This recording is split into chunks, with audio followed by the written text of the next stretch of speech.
looking at my granddaughter yesterday afternoon, and she loves to sing at the age of 16 months, and she loves to tap on the counter. And I guess because her dad plays a bit of keyboards these days, he also does a bit of drumming and guitar. And I thought of her, and when you want to learn to play guitar, you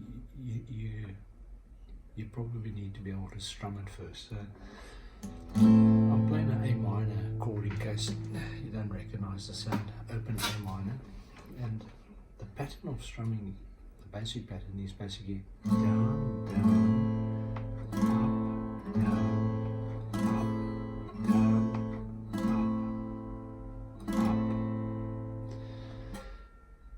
And you've got to get that into your muscle memory by repeating it. Because what you're actually doing, you're actually training your brain. And once you've got the basic pattern, you want to be able to talk and do it, or sing. It's probably going to be easier if you sing, because you'll be ticking the rhythm. You can also tap your foot. It's always a good idea to tap or move your body parts while you're strumming your guitar. A lot of pros will tell you that tapping your foot is a really good habit. People might laugh at you in the beginning, but it's what you should be doing. You should be grooving. And then the other one is to use this little thing. When I was 15, I remember my friend used to, 14, 15, my friend used to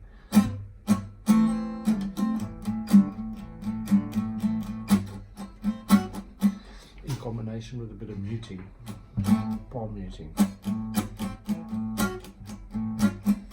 I'm not sitting in the right position to do it. Yeah. So using the flesh of your palm to sort of mute the strings, and you're also doing this little nervous jerk. Like, works better with a bar chord like this.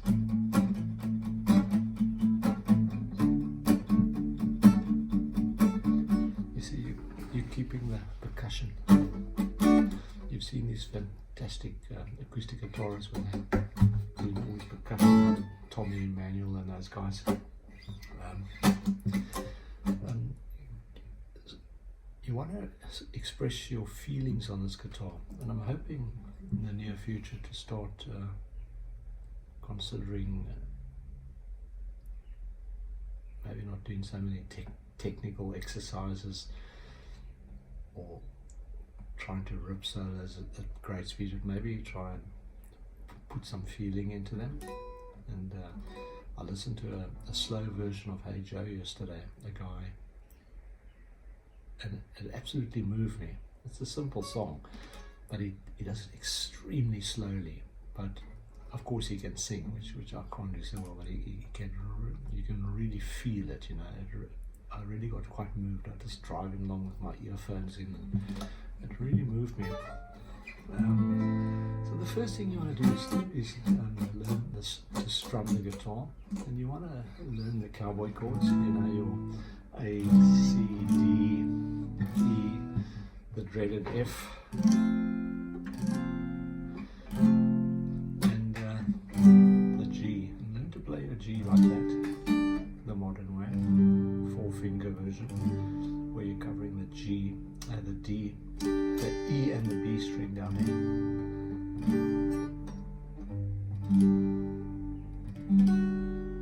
because it gives you options to do beautiful things.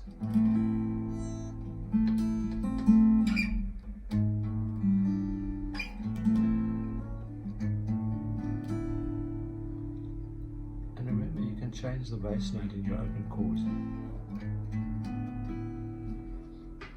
So don't do textbook versions, explore. And you know, you start getting, there's a D6 chord.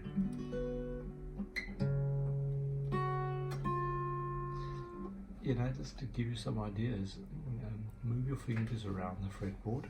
And then chord sequences can, if you take, for example, progression in C, C to G. G is the 5th note of the C major scale. So you go, it's chord progression of 1, 5, 4, 1, and then A minor is A is the sixth note in the C major scale. Just count it on your finger: C, D, E, F, G, A. That's your six. So then you got a 1, 5, 4, 6, and a 3, which is E minor, C, D, E. But the third one's a minor. And or you go C, F, G, 1, 4, 5. La la la la ba, ba. 1, 4, 5 progression. You recognize those sort of things. 12 bar blues in A. 1, 4, 5, 4, 1, and so on. So you learn chord progressions, and chances are you'll probably stick with a few of those I've just mentioned. And then you look up a few chord diagrams on the internet, and I don't profess to know all the exotic chords because there's probably thousands. But if you look at my channel, I have lessons, very simple, short lessons on how to work out the chords names for yourself, because a major chord is 1, 3, and 5. I'm referring to the intervals. If you don't know what intervals are, I've got lots of lessons on my channel. Just look it up, how to use intervals. In other words, in A major, you've got 1, 2, 3, 4, 5, 6, 7, back to 1. It's in one octave. When you go down, you can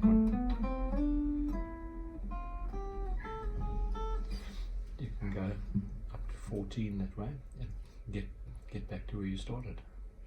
7 plus 7 is 14. When you go in the second octave, you add 7 to 1, 7 to 2, 7 to 3. That's, yeah. And therefore you start recognizing things like A7, or you can call it A14 if you care, or you can do A11, because I'm playing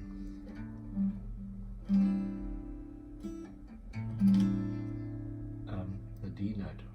The D to A is 4, but 4 plus 7 is 11, so that's A11, A minor 11.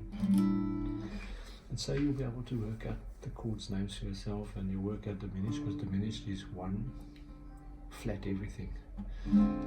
So 1 flat 3, flat 5, flat 7, it's diminished 7th. Anyway, I hope this gets your brain ticking over a bit.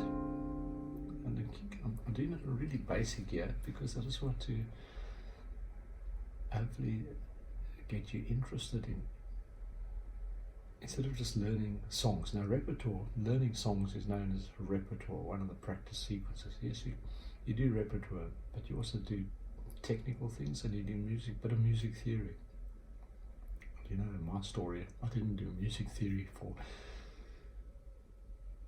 48 years, some 48 years since I played guitar. And even though I could play reasonably successful, and I played in several bands as a young man, and I had a 35-year hiatus from playing guitar, and when I played for about 2 years and I got so addicted to it, I realized that so much that I missed out on because I didn't know the theory. And when I discovered the theory, all the songs I loved as a teenager and I played in bands, they are so simple to play. I promise you. Look, I can't sing, and I'm not the world's best guitarist, but I'm going to guarantee you, I know what's going on. And if I really want to, if I was in a 4-piece or 5-piece band, I could demonstrate my skills probably a bit more effectively, because I'll have all the backing music going. But I'm just, as you know, if you watch my channel, I'm doing lots of loops. I'm like, most often, 99% of the time, a single guitarist, but I've overdubbed 2 or 3 sequences. I've even in the last year or so started to put basic bass lines, and I'm not a bass guitarist by any means, but my bass guitarist kindly left me a bass guitar here for me to use on my loops to improve the quality of the background sound as such. And but my aim is to get you enthused, because playing an instrument is like a spiritual journey. You'll only realize what I'm talking about once you undertake your own journey. And thanks for your viewing and subscriptions. I see I've grown just short of 400 subscribers in the last 6 months, thanks to you guys. I'm very, very enthused by that, and hopefully I can get the viewing hours up now and build myself a pension fund. But hopefully then I'll put it all back into music and wherever it needs to go for a good cause. And thank you again for watching.